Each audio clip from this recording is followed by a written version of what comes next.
Chers frères et sœurs, à l'écoute des textes de la parole de Dieu de ce dimanche, nous sommes invités à rechercher l'essentiel, qui est la sagesse pour Salomon et le royaume des cieux pour Jésus. Et puisque Salomon et Jésus ne se contredisent pas sur l'essentiel, il faudrait comprendre que la vraie sagesse que Salomon recherchait et qu'il avait demandé à Dieu, la vraie sagesse est de se mettre à la quête du royaume des cieux. La vraie sagesse est de tout ordonner à la quête du royaume des cieux. En effet, Salomon, dont nous avons suivi la prière dans la première lecture, demande à Dieu la sagesse pour bien gouverner son peuple. Il se passe en fait qu'au début de son règne, Salomon va à Gabaon pour rendre grâce au Seigneur, pour lui offrir un sacrifice d'action de grâce et de communion. Et c'est ainsi qu'il faudrait commencer un mandat, un ministère. Après une élection, après une nomination, Salomon va d'abord vers le Seigneur, lui rendre grâce. Vous savez, nous l'avons dit dans la collecte, sans Dieu, rien n'est fort, rien n'est saint. Et le Seigneur protège ceux qui espèrent en lui. Salomon sait que rien n'est fort en lui.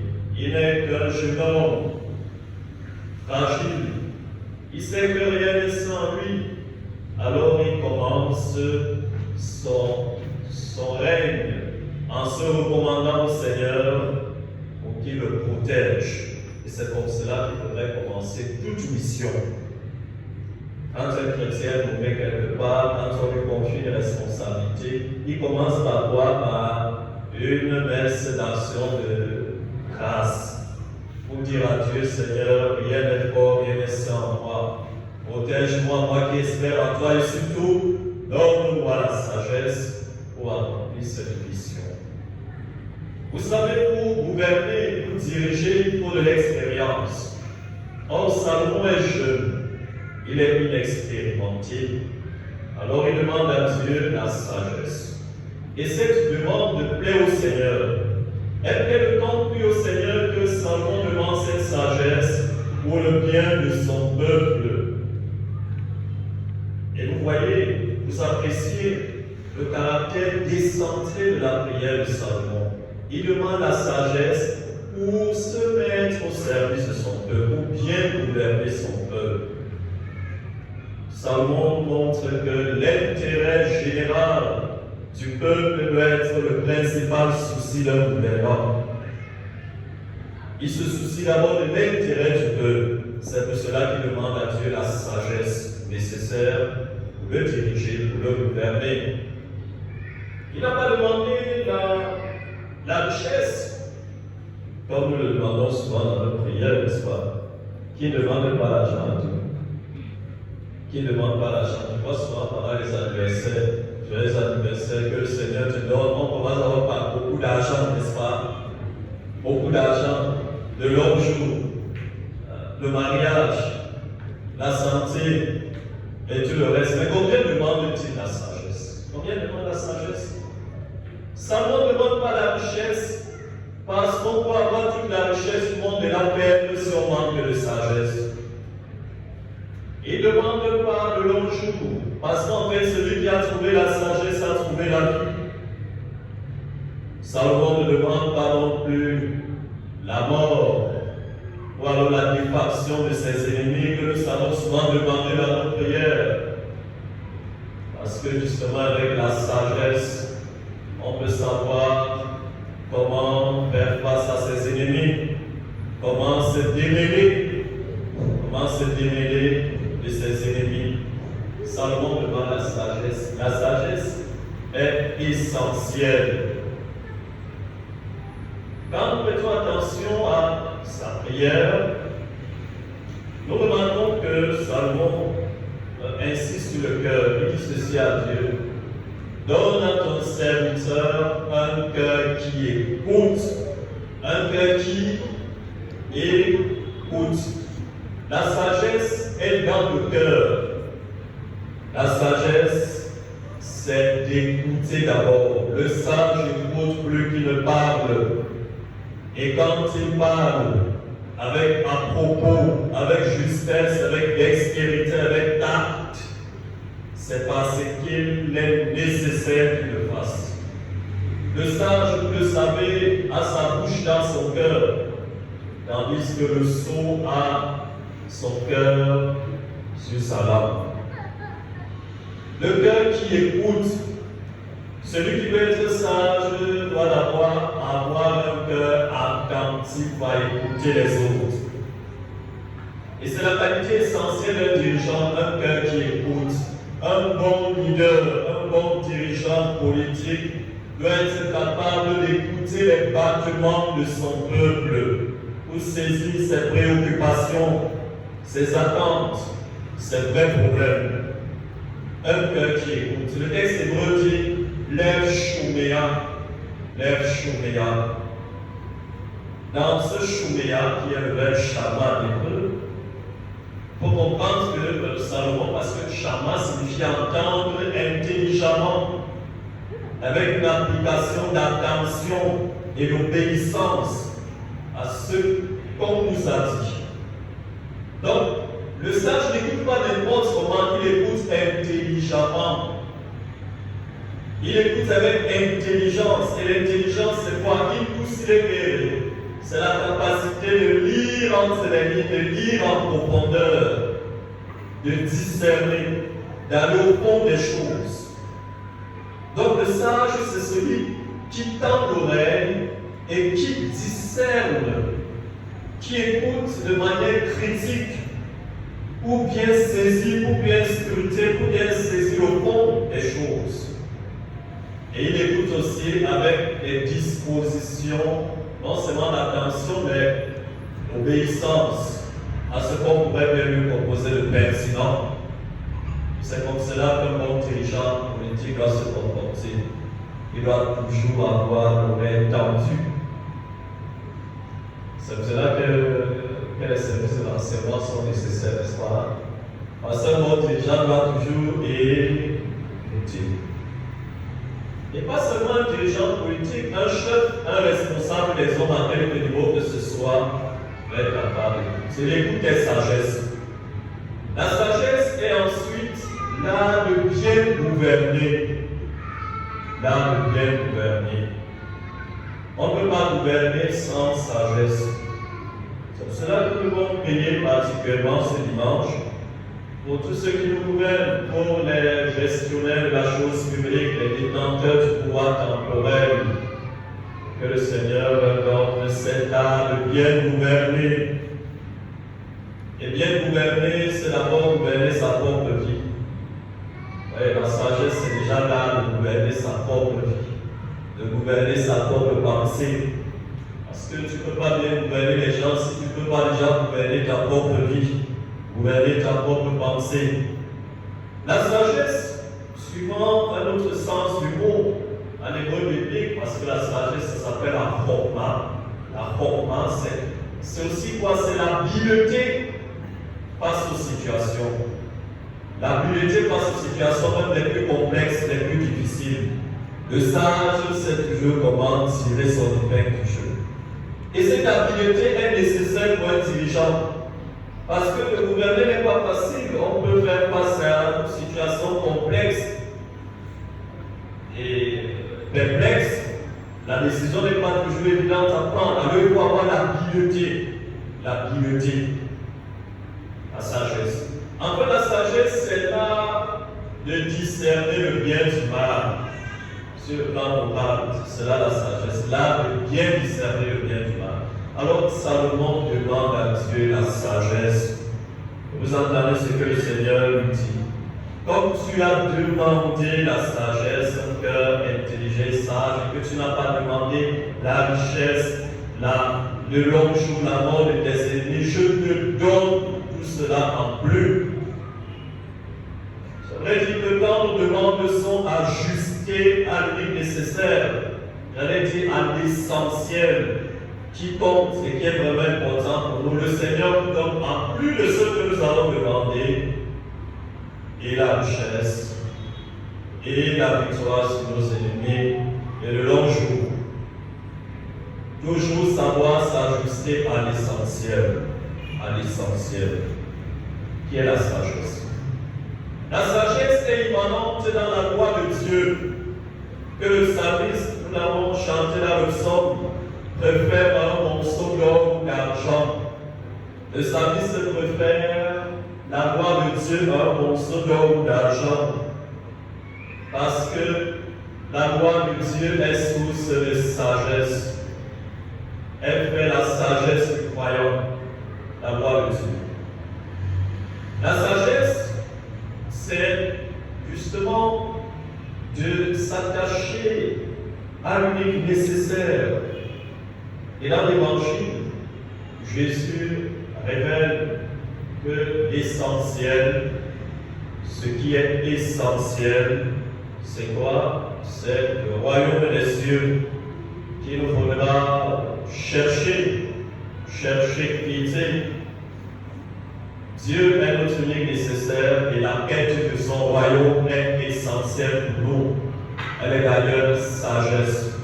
Celui qui est sage cherche le royaume des cieux et il ordonne tous ses biens, tous ses moyens à la quête essentielle de ce royaume. Pour le dire, Jésus prend 3 paraboles à l'Évangile et ainsi on peut utiliser son discours en parabole, commençons au début du chapitre 13 de Matthieu. La première parabole est celle du trésor caché dans un champ. L'homme qui l'a découvert le cache de nouveau et dans sa joie il va vendre tout ce qu'il possède et achète ce champ. Pour bien comprendre cette première parabole, il faut rentrer dans le contexte juridique du temps de Jésus. La Mishnah apporte, c'est un traité rabbinique juif, la Mishnah révèle que, voilà, quand on avait trouvé un trésor, un objet précieux, abandonné, sénile, dévoyé, on ne pouvait en prendre possession que si on avait acheté ce terrain. Si tu trouvais un objet et que tu t'en accaparais, l'ancien propriétaire, le propriétaire initial, pouvait te porter plainte.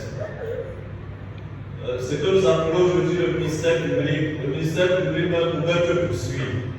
On pouvait tenter un procès en justice contre toi. Alors il fallait d'abord acheter le terrain. Et celui qui achetait le terrain, n'est-ce pas, pouvait s'estimer propriétaire de tout ce qui s'y trouvait, ce qui se trouvait dans le sol. Et on avait l'habitude au temps de Jésus de cacher les choses précieuses dans le sol. Vous connaissez la parabole des talents.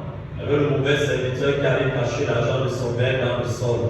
Parce que on n'avait pas encore notre système de thésorisation. Il n'y avait pas les banques au temps de Jésus. Donc on cachait les trésors dans le sol, dans les murs des maisons. Aujourd'hui encore, on garde beaucoup d'argent dans les maisons, dans les sous-sols des maisons. Alors on cachait l'argent dans ce genre d'endroit. Mais quand tu avais trouvé le trésor, tu ne pouvais pas, il fallait d'abord acheter le champ. Et qu'est-ce que Jésus veut dire par cette parabole? Jésus veut dire que celui qui a fait sa rencontre dans la foi et qui a découvert en lui le mystère du royaume des cieux, parce que le royaume des cieux, c'est d'abord Jésus qui le présentifie dans sa personne. Celui qui l'a découvert, n'est-ce pas, dans la joie, dans l'enthousiasme qu'il éprouve, doit, n'est-ce pas, mettre à contribution tout ce qu'il a, tous ses biens, toutes ses possessions, pour bénéficier du trésor du royaume.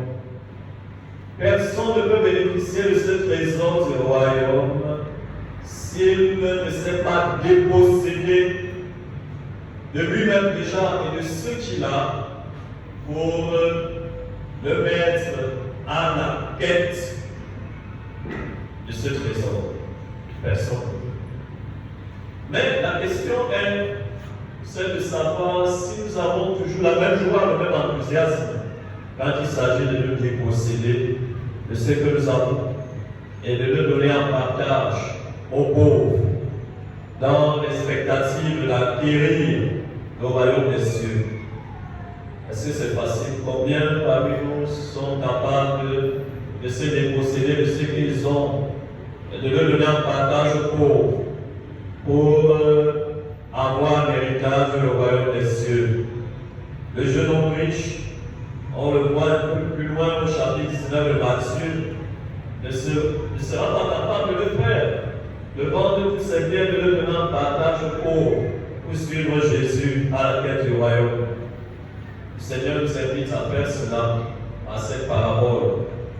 Quand tu as trouvé quelque chose de précieux, qu'est-ce que tu fais? Tu t'organises et tu prends tout ce que tu possèdes pour l'acquérir, n'est-ce pas? C'est cela, n'est-ce pas?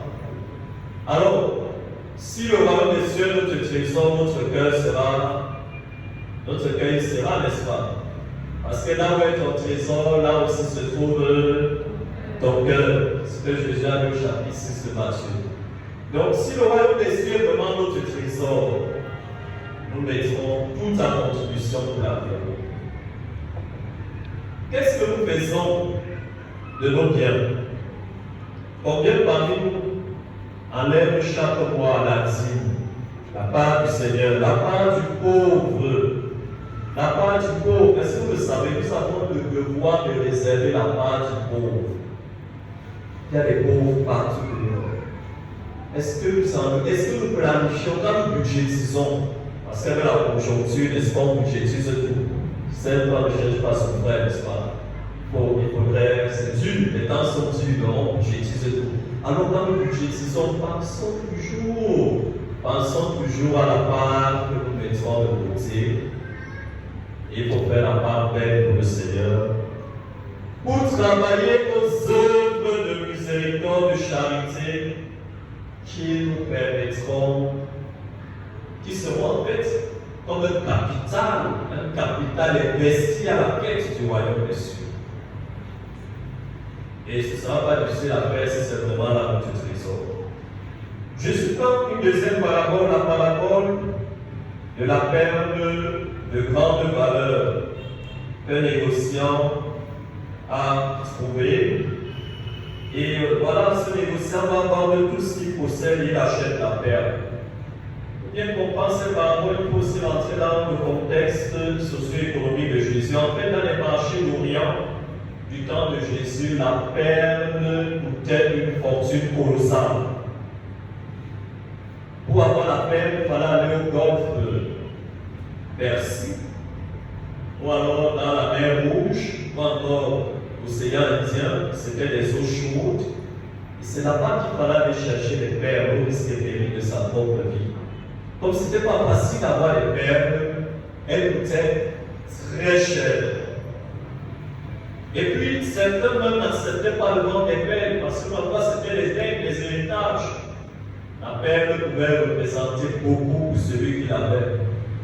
Alors, elle n'avait pas une valeur marchande fixe. J'ai envie de dire, elle avait une valeur non marchande. Quand Jésus prend cette parabole, c'est pour nous dire que le royaume des cieux est une perle précieuse. Il n'a pas de valeur marchande.